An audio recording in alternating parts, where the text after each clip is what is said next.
আসসালামু আলাইকুম। সংবাদে আপনাদের সবাইকে স্বাগত জানাচ্ছি। আমি ফিরোজ তোহা। শুরুতেই সংবাদ শিরোনাম।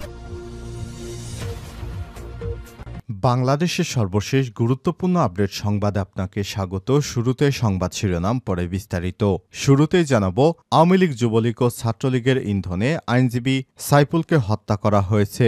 সম্মিলিত সনাতনী জাগরণের মুখপাত্র চিন্ময় দাসের জামিন ঘিরে সংঘর্ষে চট্টগ্রামে নিহত হন আইনজীবী সাইফুল ইসলাম আলিফ। এই ঘটনায় তার বাবা জামাল উদ্দিন বাদী হয়ে আজ চট্টগ্রাম কোতোয়ালি থানায় হত্যা মামলা দায়ের করেছেন।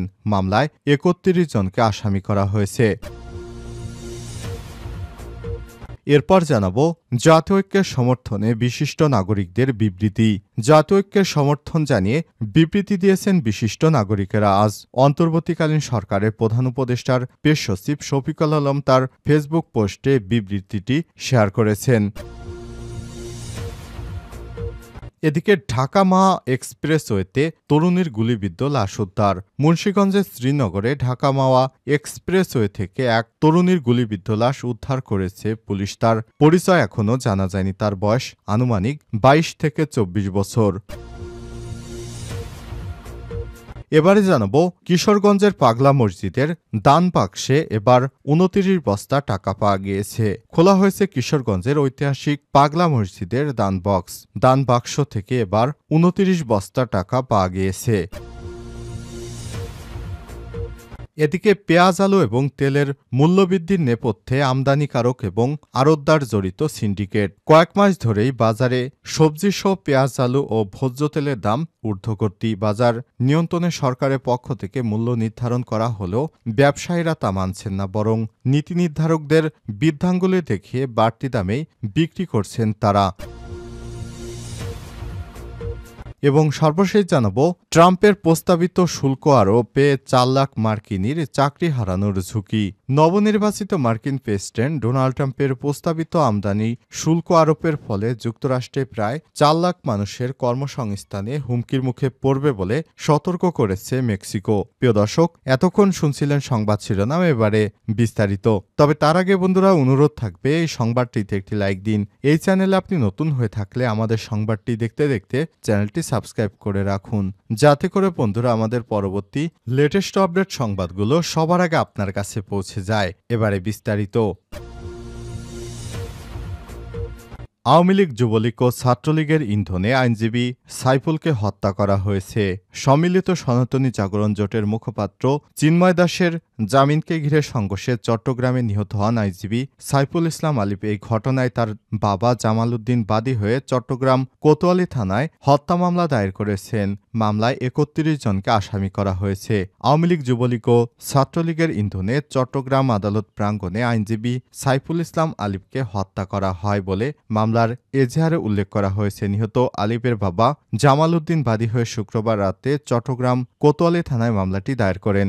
মামলার এজাহারে আলিফের বাবা অভিযোগ করে বলেন, গত ২৬শে নভেম্বর সকাল ১১টার দিকে রাষ্ট্রদ্রোহের একটি মামলায় বাংলাদেশ সম্মিলিত সনাতনী জাগরণ জোটের মুখপাত্র চিন্ময় দাস এর জামিন নামঞ্জুর করে কারাগারে প্রেরণ করে আদালত। আদেশ প্রদানের সাথে সাথে আসামি পক্ষের ইসকনপন্থী আইনজীবীরা ক্ষুব্ধ হয়ে আদালতকে উদ্দেশ্য করে অশালীন ভাষায় বিভিন্ন আজেবাজে মন্তব্য করে এবং আদালতে হট্টগোল সৃষ্টি করে। তখন চিন্ময় কৃষ্ণ দাসের অনুসারী এজাহারনামী এবং অজ্ঞাতনামা আসামিরা পিজন ভ্যানের সামনে অবস্থান করে এবং দায়িত্বরত পুলিশের কর্তব্য কাজে বাধা প্রদান করে। এজাহারে আরও উল্লেখ করা হয়েছে, পিজন ভ্যানের সামনে থেকে বিক্ষুব্ধ চিন্ময়ের নেতাকর্মীদের সরাতে আইন শৃঙ্খলা বাহিনী লাঠিচার্জ করলে আদালত চত্বর ত্যাগের সময় মসজিদ সহ আইনজীবী ও সরকারি গাড়ি ভাঙচুর করে ওরা।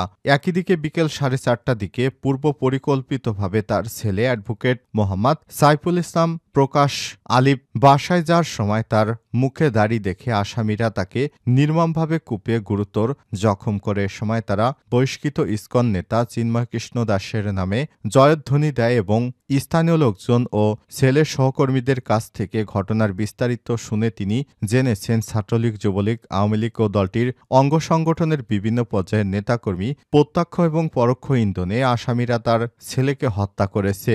দেরিতে মামলা করার কারণ জানতে চাইলে এজাহারে বলা হয়েছে, ছেলের দাফন কাফন এবং জানাজা নামাজ সম্পন্ন করে আত্মীয় স্বজনদের সাথে আলাপ আলোচনা শেষে এই ঘটনার ভিডিও স্থিরচিত্র দেখে আসামিদের নাম ঠিকানা সংগ্রহ করে থানায় গিয়ে এজাহার দায়ের করতে বিলম্ব হয়েছে। জাতীয় ঐক্যের সমর্থনে বিশিষ্ট নাগরিকদের বিবৃতি।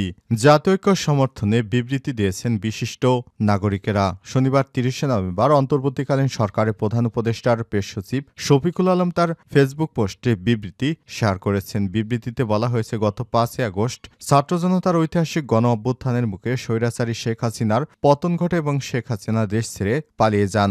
এরপর বাংলাদেশে নতুন সূচনার মধ্য দিয়ে যাচ্ছে। এরপর অধ্যাপক ডক্টর মোহাম্মদ ইউনূসের নেতৃত্বে অন্তর্বর্তীকালীন সরকার সমাজের সব অংশের ব্যাপক সমর্থন লাভ করে বর্তমানে রাষ্ট্রের সব প্রতিষ্ঠানের প্রতি আস্থা এবং পুনরুদ্ধার, অর্থনীতি পুনর্গঠন এবং গণতান্ত্রিক উত্তরণের পথ প্রশস্ত করে এমন প্রয়োজনীয় সংস্কার জরুরি কাজের মুখোমুখি জড়িত। এই পটভূমিতে পতনশীল শাসক গোষ্ঠীর বাহিনী তাদের বিদেশি পৃষ্ঠপোষকদের প্রকাশ্য ও গোপন সমর্থন নিয়ে ভুল তথ্য এবং বিভ্রান্তি ছড়ানো এবং সহিংসতার উস্কানি দিয়ে দেশে সক্রিয়ভাবে বিভেদ বপন করছে। বিশেষ করে বাংলাদেশ সংখ্যালঘু সম্প্রদায়ের নিপীড়নের অতিরঞ্জিত, অলঙ্কিত এবং মাঝে মধ্যে ইচ্ছাকৃত মিথ্যা প্রতিবেদনের একটি সমন্বিত প্রচারণা রয়েছে। এই প্রচারণার ফলে দুর্ভাগ্যবশত গত ২৬শে নভেম্বর চট্টগ্রামে সরকারি আইনজীবী সাইফুল ইসলামকে নির্মমভাবে হত্যা করা হয়। আমরা দ্বার্থহীনভাবে এই হত্যাকাণ্ডের নিন্দা জানাই এবং দ্রুত পূর্ণাঙ্গ তদন্ত এবং দোষীদের শাস্তি দাবি করছি। আর বলা হয় যে কোনো সাম্প্রদায়িক সহিংসতা বাংলাদেশের বিরুদ্ধে অপপ্রচারের বিশ্বাসকে শেষ করে দেবে। তবে বাংলাদেশের জনগণ চরম সংযত দেখিয়েছে এবং দৃঢ়তার সাথে সহিংসতার আরও বৃদ্ধিকে প্রতিহত করেছে। হত্যাকারীরা কোনো সম্প্রদায়, ধর্ম বা ধর্মের প্রতিনিধিত্ব করে না, কিন্তু তারা পতিত স্বৈরাচারী শেখ হাসিনা এবং তার পৃষ্ঠপোষকদের এজেন্ডা হতে পারে। তদন্তে যদি এমনই প্রমাণিত হয় যে এটি নিশ্চিত করবে যে ক্ষমতাচ্যুত স্বৈরাশাসক বাংলাদেশের জাতীয় ঐক্য, সার্বভৌমত্ব এবং নিরাপত্তার জন্য সরাসরি হুমকি, ভারত থেকে হাসিনা বাংলাদেশের প্রতি ভয়ঙ্কর হুমকি অব্যাহত রেখেছে। শক্ত হাতে এদের কুচক্রান্তকে প্রতিহত করতে হবে। ঢাকা-মা এক্সপ্রেসওয়ে থেকে তরুণীর গুলিবিদ্ধ লাশ উদ্ধার। মুন্সিগঞ্জের শ্রীনগর ঢাকা-মা এক্সপ্রেসওয়ে থেকে এক তরুণীর গুলিবিদ্ধ লাশ উদ্ধার করেছে পুলিশ। তার পরিচয় এখনও জানা যায়নি। বয়স আনুমানিক 22 থেকে 24। আর শনিবার সকাল 8:30টায় উপজেলার দোগাছি সার্ভিস লেন এলাকায় সড়কে লাশ পড়ে থাকতে দেখে স্থানীয়রা পুলিশকে খবর দেয়। পরে পুলিশ এসে লাশ উদ্ধার করে। তরুণীর লাশের পাশ থেকে 5টি গুলির খোসা পাওয়া গেছে। পুলিশের ধারণা, গুলি করা ওই তরুণীকে হত্যার পর চলন্ত গাড়ি থেকে লাশ এক্সপ্রেসওয়েতে ফেলে রেখে গেছে ঘাতকেরা। স্থানীয়রা জানায়, শনিবার ভোরে ওই তরুণীকে ওই যুবকের সাথে মহাসড়কে হাঁটতে দেখা গেছে। তার থেকে 1.5 ঘন্টা পর তরুণীর গুলিবিদ্ধ লাশ মহাসড়কে পড়ে থাকতে দেখতে পান পথচারীরা। তবে সাথে থাকা ওই যুবকটিকে স্থানীয়রা চিনতে পারেনি। তার সাথে আর কেউ ছিল কিনা তাও নিশ্চিত হওয়া যায়নি। পাগলা মসজিদের দান বক্সে এবার 29 বস্তা টাকা। খোলা হয়েছে কিশোরগঞ্জের ঐতিহাসিক পাগলা মসজিদের দান বাক্স থেকে এবার 29 বস্তা টাকা পাওয়া গেছে। শনিবার 30শে নভেম্বর সকাল 7টায় 11টি দান বক্স খোলা হয়। পরে গণনার জন্য বস্তায় ভরে মসজিদের 2য় তলায় নিয়ে যাওয়া হয়। ওই টাকা সকাল 8টা থেকে সেখানে চলছে গণনা। দিনভর গণনা শেষে সন্ধ্যায় দানের পরিমাণ জানা যাবে। টাকা ছাড়াও স্বর্ণ, রূপা সহ বিভিন্ন বৈদেশিক মুদ্রা পাওয়া গেছে। প্রতি 3 মাস পর পর খোলা হলেও এবার 3 মাস 14 দিন পর খোলা হয়েছে। দান বক্স খোলার সময় জেলা প্রশাসক ফৌজিয়া খান, পুলিশ সুপার মোহাম্মদ হাসান চৌধুরী, কিশোরগঞ্জ ক্যাম্পের সেনাবাহিনী সার্জেন্ট বিপ্লব, জেলা প্রশাসকের 12 জন নির্বাহী ম্যাজিস্ট্রেট, 10 জন সেনা সদস্য, 14 জন, 17 জন পুলিশ সদস্য, 9 জন আনসার সদস্য, পাগলা মসজিদের কর্মকর্তা কর্মচারী সহ বিভিন্ন মিডিয়া এবং সংবাদকর্মীরা উপস্থিত ছিলেন। মসজিদ কমিটির সভাপতি ফৌজিয়া খান জানান, গণনায় মাদ্রাসায় ৮২ জন শিক্ষার্থী, ৩৬ জন শিক্ষক, স্টাফ, ৭৫ জন ব্যাংকের কর্মকর্তা ও কর্মচারী অংশগ্রহণ করছেন। পাগলা মসজিদের দান, সিন্দুক থেকে টাকা, স্বর্ণ, রূপা, বৈদেশিক মুদ্রা ছাড়াও আল্লাহর কাছে মনোবাসনা পূরণে চিঠি লিখে থাকেন অনেকেই। এবারও এমন বেশ কিছু চিঠি পাওয়া গেছে। এর আগে সর্বশেষ ১৭ই আগস্ট পাগলা মসজিদে ১০টি দান বাক্স খোলা হয়েছিল। তখন ৩ মাস ২৬ দিনে ৭,২২,১৩,০৪৬ টাকা পাওয়া যায়। এছাড়াও দান বক্সে বিপুল পরিমাণ বৈদেশিক মুদ্রা ও স্বর্ণালংকার পাওয়া গিয়েছিল।